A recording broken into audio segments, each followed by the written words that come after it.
Today we're checking in on the veggie patch. This is the celery plant, and I transplanted this about 2 weeks ago, and I'm just thrilled. It's looking fantastic.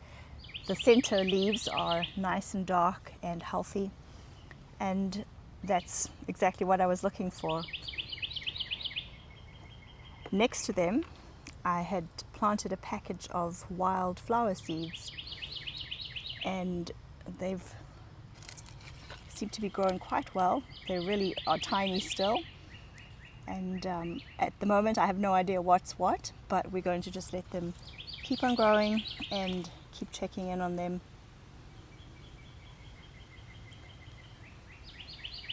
And hopefully, I think in a few days time, as some of the more mature leaves start growing and forming, I'll be able to take a guess at what has actually grown. I like to plant flower seeds in my veggie garden because I know I'm going to be coming out to the veggie patch to check on things, and it's a great way to make sure they don't get dried out. They are getting attention daily, and it's just I love seeing flowers in my garden. And talking of flowers, the borage is doing beautifully. So a shout out to Elaine. She sent me this lovely little plant from New York. She had overwintered it in her greenhouse, and it looks like it's taking off and flourishing. Unfortunately, I have not seen many honeybees or bumblebees, and that's the reason I planted the borage.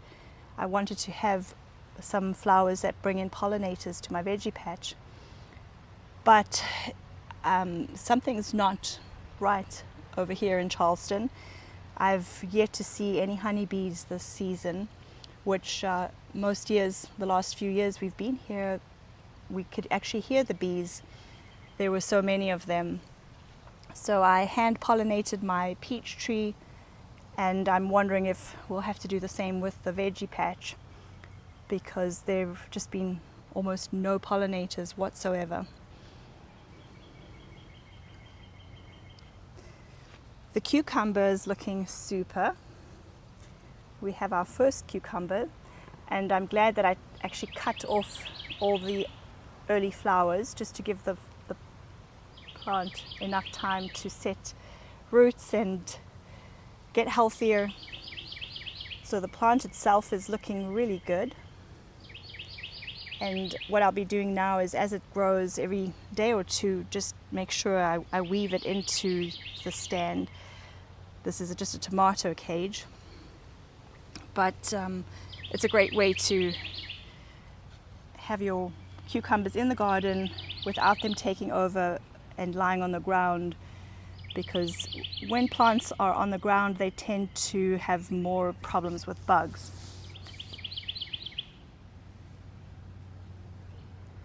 Like, there's a little cucumber right over there, and lots of new flowers, so I'm quite excited to see the cucumbers growing.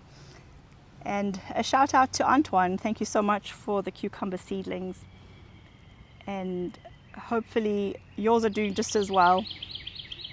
But this is definitely a highlight, coming into the veggie patch every day and seeing the cucumber plant growing. In the middle is a tomato plant.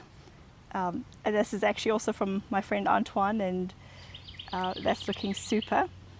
And on this side are a few tomato plants that are, it's a different variety. These are cherry tomatoes. And this is basil, and that's looking quite nice. The leaves at first were quite pale and looked rather unhealthy, but it looks like they're finally taking some shape now and much better color. And then on the side here is a row of butter crunch lettuce.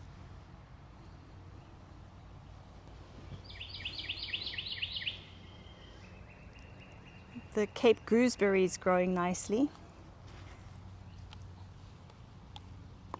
So I'd overwintered this in a pot from last year, and compared to the seedlings that were planted this year, it's probably 10 times bigger. So hopefully it'll start setting fruit soon and do really well.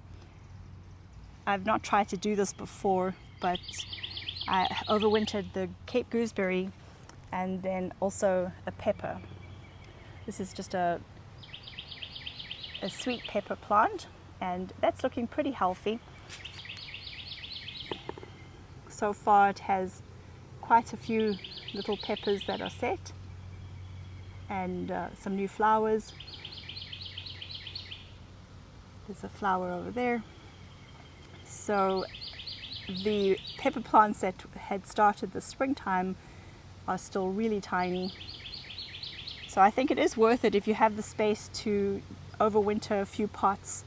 It is great to take cuttings from some of your plants the year before, especially if they're really healthy plants, and keep them in your pot. For you can put them in the garage or just in a really protected place in the garden, and then plant them out as soon as the weather is warmer.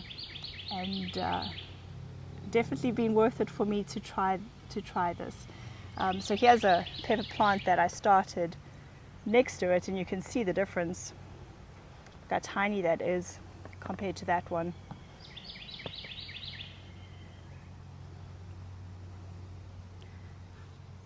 Thanks so much for watching, and we'll check in again in a few days' time.